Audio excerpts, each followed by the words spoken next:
네, 이번에는 정치권 소식으로 좀 넘어가 보겠습니다. 하은호 인하대 초빙 교수 나오셨습니다. 안녕하세요. 안녕하십니까. 네, 먼저 이 문재인 대통령이 뉴욕에서 귀국하는 길에 기내에서 기자들과 이 기자회견을 가졌습니다.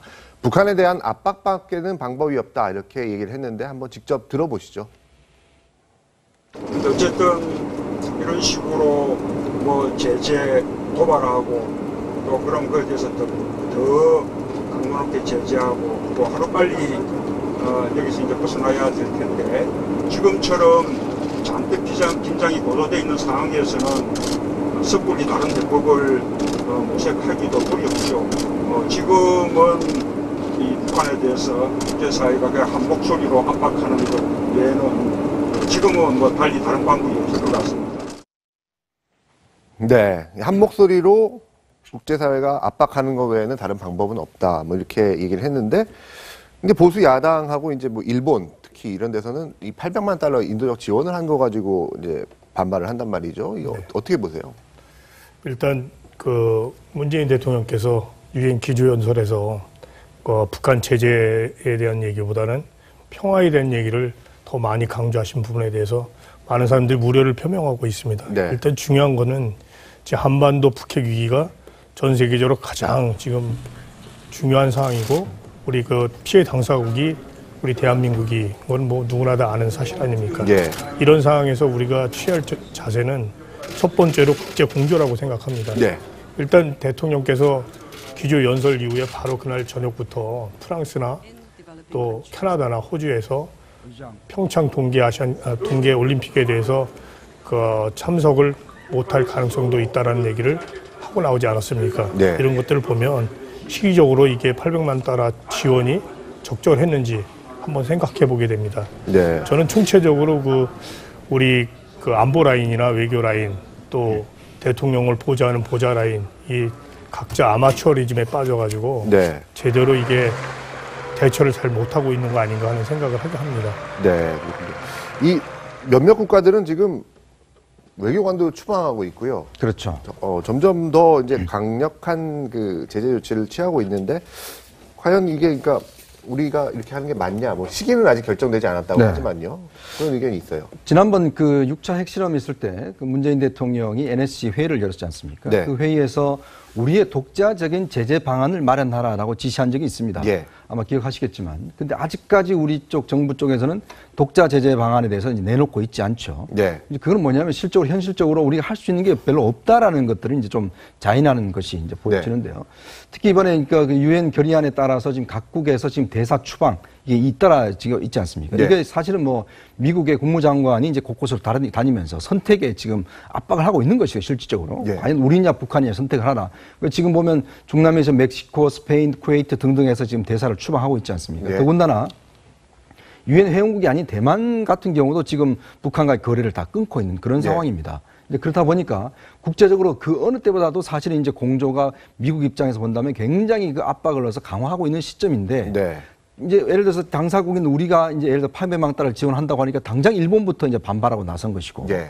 또 국제사회도 마찬가지고 지금 그래서 일단은 우리가 이 이제 800만 달러를 추인을 했지만 시기는 일단 지금 현재 특정하지 않았지 않습니까? 네. 그거 자체도 보면 사실 800만 달러 지원 명분이 긴급한 구호의 필요성 때문에 했는 것인데 시기를 특정하지 않았다는 것은 좀 모순되는 측면이 있는 것이거든요. 네. 그만큼 국제적인 좀 압박의 어떤 눈치를 볼 수밖에 없는 상황인데 일단 현실적으로 우리가 아까도 말씀드렸지만 우리도 뭔가 할 수 있는 걸 찾아야 되는데 문제는 우리가 뭔가 할 수 있는 압박의 수단보다는 오히려 지원의 수단을 갖다가 내놓으니까 국제사회도 사실은 어떤 면에서 우리에게 신뢰를 보내지 못하는 그런 상황 아닌가. 네. 그런 측면에서는 좀 저는 부적절하다고 보여집니다. 네.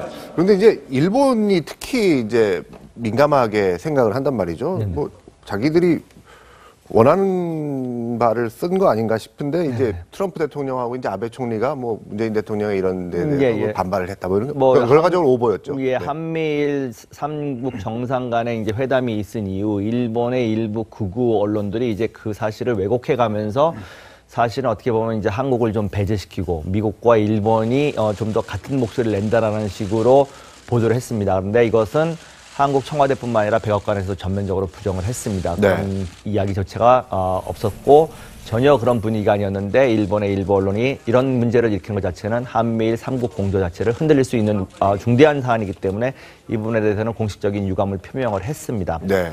앞서 말씀하신 거에 대해서 잠깐만 부연 설명을 드리자면은 이번 유엔 총회 문재인 대통령이 하신 연설에 대해서 너무 우리가 평화를 강조한 것 아니냐, 지금과 같은 국면에서 부적절하지 않느냐라는 말씀을 하시는 분들이 많이 있는데요. 네. 제가 볼 땐 그 부분은 좀 오해가 있습니다. 이번 유엔 총회라고 하는 것이 각국이 자기의 이해관계에 따라 하고 싶은 이야기를 한 그런 장소만은 아닙니다. 이번 유엔 총회는 분명히 주제가 있었습니다. 그것은 우리가 지구라고 하는 이 행성을 어떻게 하면 좀 더 보다 더 살기 좋은 곳으로 만들고 그 다음에 평화를 지키기 위한 어떤 그런 주제가 있는 상황이었기 때문에 각국 정상이 지금 일부 트럼프 대통령을 비롯해서 내지는 리용호 그 외무성을 통해서 자기네가 하고 싶은 말만 하는 정상들도 있었습니다만 대체적인 정상들이 이 주제에 맞는 각국 정상으로서의 입장을 내놓은 거기 때문에 그것이 과연 우리가 지금 직면해 있는 상황과 동떨어졌느냐라고만은 볼 수 없는 그런 상황이라고 저는 한 가지 말씀드리고 싶고요. 네. 또 한 가지는 지금 지원 문제에 대해서 자꾸 이야기가 되는 것도 저는 부적절하다고 생각을 하는 게 이것이 북한에 대한 직접적인 지원인 것도 아닌 거고 지난주에도 말씀드렸습니다만 국제기구에서 요구한 것을 두 기구에 나누어서 지원해주는 방안이고 또 한 가지는 많은 국민들이나 일부 전문가들이 지적하듯이 이것이 즉각 집행되는 것이 아니라 시기를 봐서 언젠가는 예를 들어서 지금과 같은 긴장 국면이 계속된다면 집행이 안 될 수도 있는 거죠. 하지만 이것이 약간의 어떤 이제 완화가 되는 시기에 봐서 그것을 집행할 수 있게끔 시기를 못 박지 않았다는 것. 이 부분은 상당히 중요한 거라고 생각을 하고 있습니다. 네. 어쨌든 지금 일본에서 그런 보도가 나왔다는 거는 일본의 정부 관계자 중에 누구 하나가 잘못된 정보를 흘렸든지 아니면 뭐 그냥 정말로 원하는 희망사항을 썼든지 그런 것 같은데 어떻게 보세요? 과거에도 보면은 지금 이것이 문제되고 있는 그 언론이 산케이 신문이라고 하거나 내지는 리폰 TV라든지 극우 성향을 띠고 있는 그런 언론들에서 이제 이 문제를 오보를 하고 사실관계를 왜곡을 했습니다. 근데 어떤 특정 언론사를 뭐 폄하하거나 이러고 싶은 생각은 전혀 없습니다만은 일부 일본의 언론 환경이 한국과는 좀 다른 게 이제 자기네 정부에게 유리할 수 있도록 언론 환경을 만들어내는데 너무 어떻게 보면은, 집중하다 보면은 사실 왜곡되는 경우가 과거에도 있었습니다. 네. 제가 뭐 캠프에 있을 때도 외신 대변인을 하면서 이렇게 보면은 일본 언론 중에 일부는 뭐 정통 언론들도 있기 때문에 그분들하고는 사실 왜곡이라든지 어떻게 보면 사실을 전달하기 위해 많이 노력하는 분들도 계십니다만은 또 일부 그렇지 못한 언론들이 많이 있고 그랬기 때문에 아마 요번 이제 사태가 벌어진 것 같은데 또 한편으로 생각하면 저는 그런 약간의 부러움도 있었던 건 사실입니다. 예를 들면은 자기 지도자의 입지를 강화시켜주기 위해서 내지는 자기 극우들의 목소리를 좀 더 무게를 두기 위해서 이렇게 사실 왜곡까지 해가면서 하는 어떻게 보면 친정부적인 언론 환경 우리나라 입장에서 어떻게 보면 한편 또 부럽기도 하다는 측면도 들었습니다만 분명히 언론은 사실을 바탕으로 둔 그런 내용들을 전달을 해야지 이것이 오고 가지도 않은 이야기를 이런 식으로 사실 왜곡을 한다는 건 지금 우리가 처해 있는 이 국면에서 한미일 삼국 공조가 긴밀하게 요구되는 상황에서 절대로 적절하지 않다라고 저는 생각하고 있습니다. 네. 그런가 하면 이제 한중 외교장관 회담에서도 이제 이 회담이 끝나고서 중국하고 이제 우리나라하고 이제 다른 얘기가 좀 나왔어요. 이게 강경화 장관이 한반도에 전술핵 배치를 하지 않겠다 뭐 이렇게 약속을 했다는 건데 실제로 강 장관이 이런 약속을 했으면 문제고 또 이런 약속을 한 적이 없는데 중국에서 그렇게 발표를 했으면 그것도 문제고요. 어떻게 보세요? 네. 지금 말씀하신 대로 강경화 장관께서 전술핵 배치를 안 하겠다고 했던 것도 문제고 또 양쪽이 다 문제인데 중요한 것은 금방 교수님 말씀하신 것처럼 그 일본에서 그 오보라고 얘기를 하고 있지만 저는 의도된 계산된 그 일본의 그 극우 성향의 신문들이 언론에서 보도했다고 생각합니다. 일단 800만 달러 지원 부분에 대해서도 연내 지원하겠다고 정부에서 발표를 했었거든요.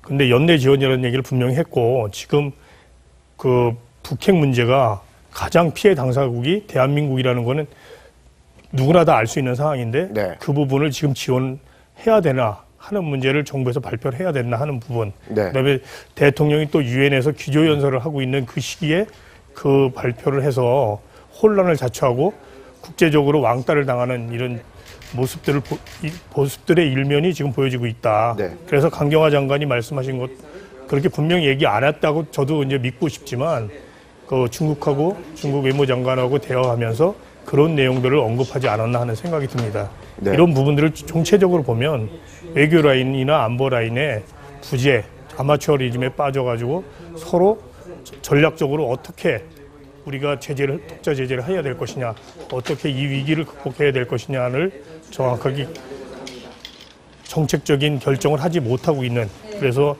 우왕좌왕하는 외교를 네. 보여준 것 아니냐. 그래서 코리아 패싱이라는 게 더 그 국민들로부터 불안하게 만들어내는 요인 아닌가 하는 생각을 하게 합니다.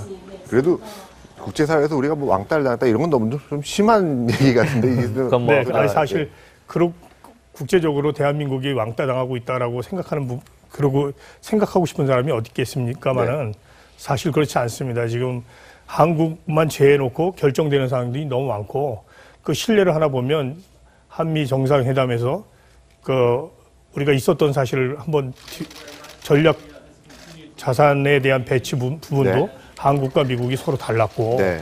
또 하나 FTA 부분도 사실 미국 정부에서 9월 6일 날 예. 재협상 얘기를 안 하겠다고 하다가 다시 트럼프 대통령이 FTA 재협상 얘기를 하고 있는 상황. 네. 또 한국의 주요 산업인 철강 산업을 네. 다시 전면 관세를 매기겠다고 하는 이런 사항이 네. 정리해 한미 주시죠. 정상회담의 네. 주요 내용이었다는 걸 보면 네. 우리가 우리 의도대로 되는 게 아니라 미국이나 딴 나라 의도대로 한국이 지금 끌려가고 있는 거 아니냐 하는 생각을 안 할 수가 없지 않겠나 하는 생각을 하게 됩니다. 이지수 소장님께서 반론이 있으신 것 같은데요. 짧게만 말씀드리겠습니다. 네. 코리아 패싱은 만약에 있다고 하더라도, 있지도 않습니다만 있다고 한다고 하면은 지금 북핵과 관련된 안보 문제에서 있다라는 거지, 한미 FTA는 전적으로 다른 국익의 문제이기 때문에 네. 거기서 한국 코리아 패싱이 있다라는 거는 제가 보기에는 받아들일 수 없는 이야기고요.